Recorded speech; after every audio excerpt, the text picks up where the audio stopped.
my 2021 investment review. The point of my channel is to really encourage people to save and invest and build wealth. Basically, my story is that I didn't focus on my retirement. I had some money in my 401k and I had some money in a Roth IRA, but I wasn't really contributing heavily to either one of them. And I really wasn't focusing on my retirement until I turned 50 in 2017.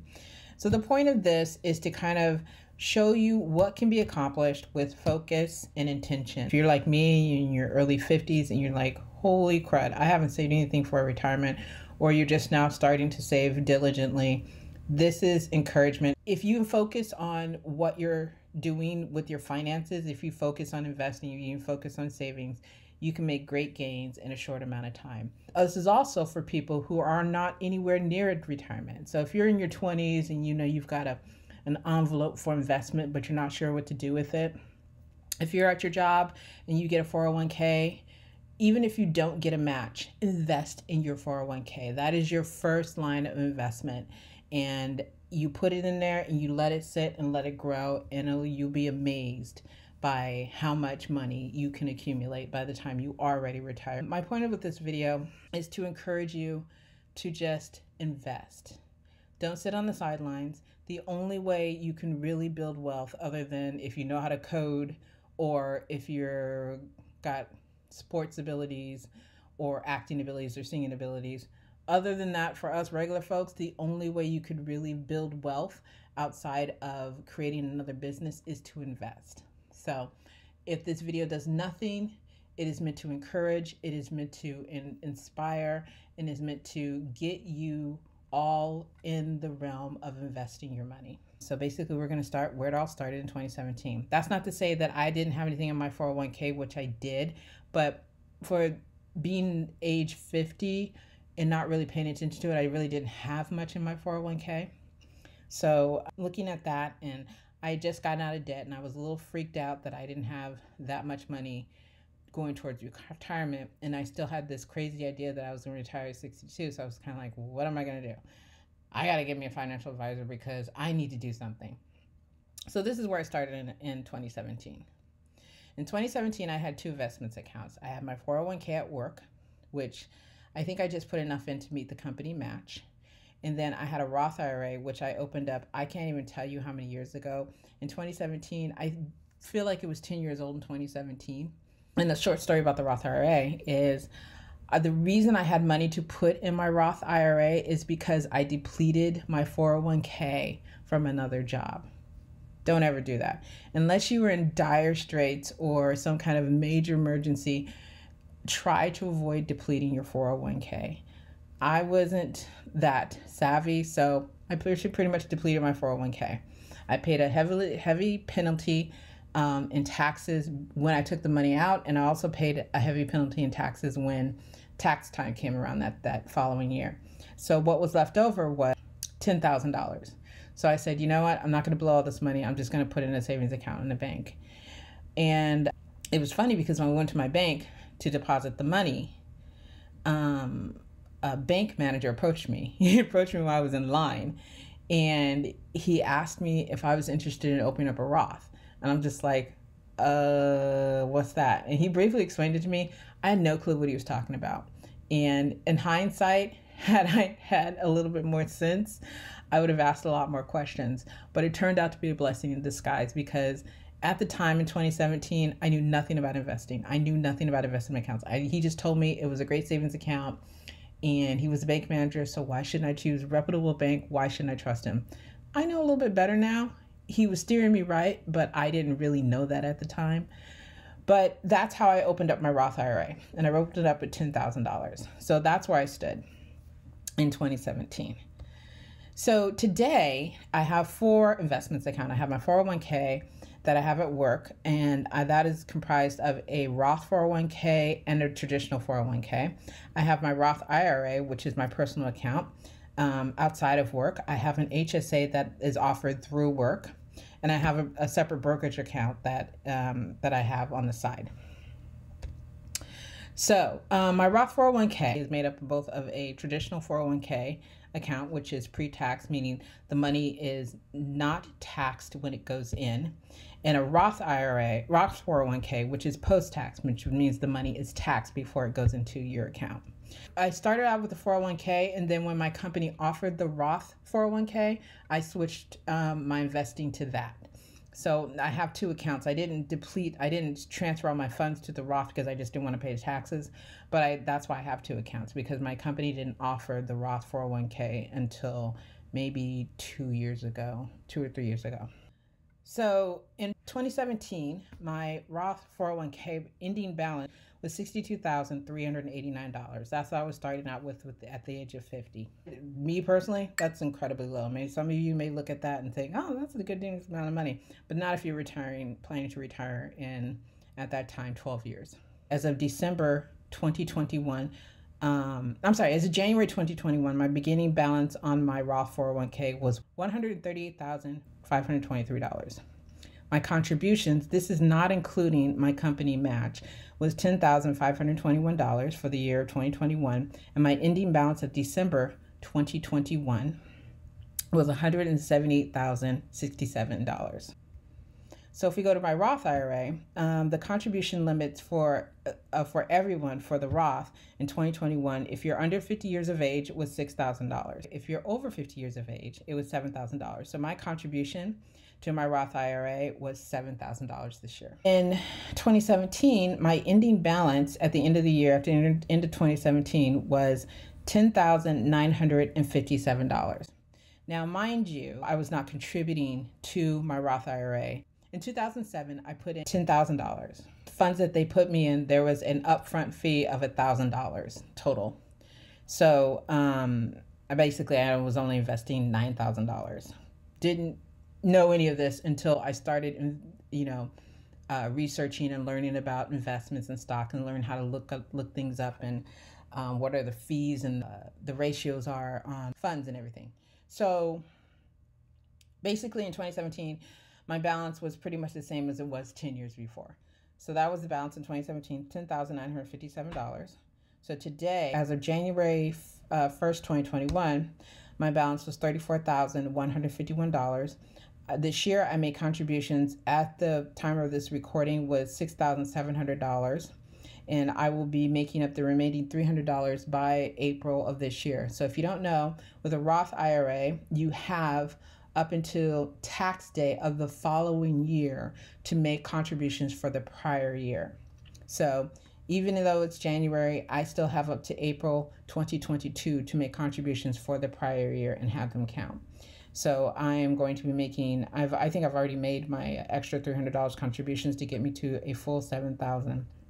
But at the end of December 31st, 2021, my balance was $49,137. So if we go to my HSA, now an HSA is a high deductible healthcare plan. So my company only offers the HSA, and you have the option to you use it like an FSA, but the difference between HSA and FSA is that the HSA, the funds that you put in don't expire.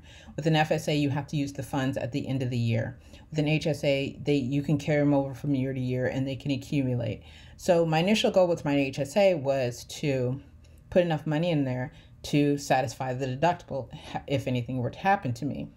And so for singles this year, the contribution limit was $3,600. And the beauty of an HSA is the money's not taxed when it goes in. So it's pre-tax dollars. The growth is not taxed, and anything you withdraw for medical expenses is not taxed. So it's triple tax advantage. So if you have an HSA at work, take advantage of it. Put as much money as you can to your HSA up to the limit. And just make sure that you are meeting those requirements, so you make sure that you get the maximum out of your HSA. Now, the other advantage of HSAs is, in the FSA, you cannot do this. The beauty of an HSA, because the amount carries forward, is that you can invest the money that you put into your HSA just like you would invest in a brokerage account. So you're using pre-tax dollars. The growth is tax-free like it is on the Roth. It's pre-tax like it is on a 401k. The growth is tax-free like on a Roth. And when you take it out for medical expenses, it is not taxed. But the one thing about the HSA, which is a loophole, which I hope they never close, is if you have a balance in your HSA, let's say you've accumulated like $50,000 over the course of however long, and you've invested in it. You've invested in your ending balance by the time you turn age 65 is, let's say, $50,000. At the age of 65, you can take that money out you can use it for any kind of purchase you want. It doesn't have to be a medical expense. And at that point, you're taken out and you're taxed on it. But, you know, if you want to add this, the amounts that you accumulate into your HSA, like it's a 401k, it can be then treated like a 401k. So when you take the money out, you'll be taxed on it like you would a 401k. So that's one of the cool things. It's for me, first and foremost, it is a medical savings account. So if anything happens to me, I have this money in my account that if I leave my job, I can take it with me. But secondary is, God willing, nothing happens to me and I reach the age of 65, I have this chunk of money that I could either use for medical expenses or I could use it for anything else as long as I pay the taxes for it. So that's the beauty of an HSA. So in January 2021, my balance was $22,032. Okay, I met the maximum contributions for my HSA which was $3,600, and by the end of 2021, my balance was $31,034. So in addition to my 401k, my Roth, and my HSA, I opened up a standard brokerage account, and I believe I opened up this account in 2019. So it wasn't one of the first accounts that I had open when in 2017, and I couldn't even imagine opening a brokerage account in 2017 because I was just getting started with learning about investing and savings and all this other stuff. So this account is an extra savings account that will soon become my house fund. I've invested in this account occasionally over 2021, but not diligently. I've pretty much focused on my HSA, my Roth, and my 401k. That's where the bulk of my savings go. But this is just kind of like a fun account that I have. Yes, I care about the performance of this account, but if, you know, I'm a little bit more, what's the word I want to use? Daring in this account and what I invest. Not that daring because I'm not a daring person when it comes to my investment accounts, but you won't see me going to crypto or Bitcoin or just individual stocks generally. But in this one, I will maybe branch out to different index funds that I think are interesting, some REITs and stuff like that. So this is my brokerage account. So this one did not exist in 2017, but in 2021, the beginning of 2021, I had invested, the balance was $1,523. My contributions were $2,100, and the ending balance was $6,301. So, when you combine all these accounts, it gives you a net worth. Now, this net worth number, it does not entail my cash savings. It does not entail, and I only have investments. I don't own a home or anything like that. So it's just my investments that I have. And this net worth is just my investment accounts. It doesn't include cash savings, my emergency fund, or anything like that. So if you look at that, just my investments, my net worth in January 2017 was $73,346. This is after I got out of debt. So this is kind of like a true net worth, not including savings, cash savings. Okay. At the beginning of January 2021, my net worth was $196,229. Okay. At the end of 2021, I made total contributions to my investments accounts of $23,221. That's an interesting number. And then in December of 2021, my net worth was because if you all been watching the news, stocks have been taking a dip, was $264,539. So, in looking at this, my goal, as I said in the beginning, my goal is to encourage you all not to sit on the sidelines. If you have the money that you're putting aside to invest, open up an account. Open up an M1 account, open up a Vanguard account, wherever you can open up an account. And if you don't have a lot of money, invest every month. Invest what you can. The goal to this is to start investing and do it with consistently. I invest through my work, so they take the money out of my paycheck and they put it directly into my 401 and my HSA. And I have both of those accounts. Well, of course, my 401k is already tied to some investments. My HSA is auto invest. So whenever I contribute money to my HSA, it's auto invest into the accounts that I tell it to invest in. So I don't even see it. I don't even worry about it. It's automatically done every month. And I meet my contribution limits, so I'm good. My Roth IRA, I've set up an ongoing monthly contribution to my Roth, where it invests in these 2 index funds. It happens the first day of the month. It takes the money out of my checking account when I get paid, and that money is just paid out. And I don't see it. I don't think about it. It's done. So when I set up my budget, when I calculate my variable expenses, those are already taken out. Just like my rent is already taken out, everything, and what is ever left over from that is my variable expenses. The key to solid investing, to seeing those gains over and over again, is to make sure you are consistently investing, whatever amount that is. So if you can only invest $5 a week or whatever, find an investment, a brokerage that lets you buy fractional shares. So every week you're buying $5 or something, and you don't have to do index funds like I do. If you're comfortable with doing individual stocks, do that. But the point is to start now, be consistent, and you will see steady growth in a very short amount of time. So, and my thing is to buy and hold. So make sure whatever you're buying, that you've researched, that you've done your due diligence, and it's the best investment that you can invest in. And that's why, because I'm lazy when it comes to research, I'm lazy when it comes to looking at financials. In fact, I don't ever want to look at financials. That's not my thing. So I basically just do index funds, and I keep it safe and simple, and I go for that baseline return. I don't go for the high returns. I don't go for the low returns. If I want to do some dabbling into the more exotic stuff, then I'll do that in my independent brokerage account, where that's kind of like play money. But it won't be play money soon, because I'm going to start using it for my house fund. But if I were to lose the money in that account, I'd still be okay, because I still have my retirement account, my HSA, and my Roth IRA.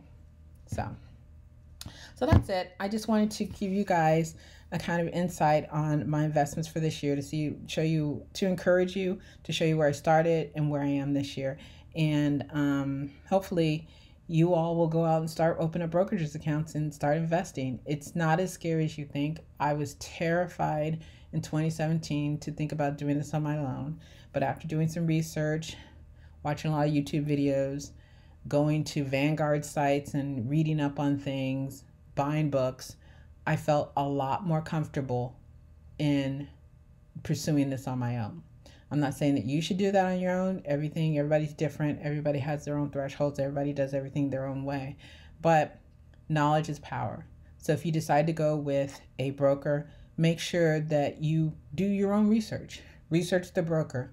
They give you advice, research that advice. Find out why they're saying this to you. See if they're doing it just so they can make a buck. My thing is, educate yourself, invest, and do it consistently, and you'll be amazed at where you can get in a few short years.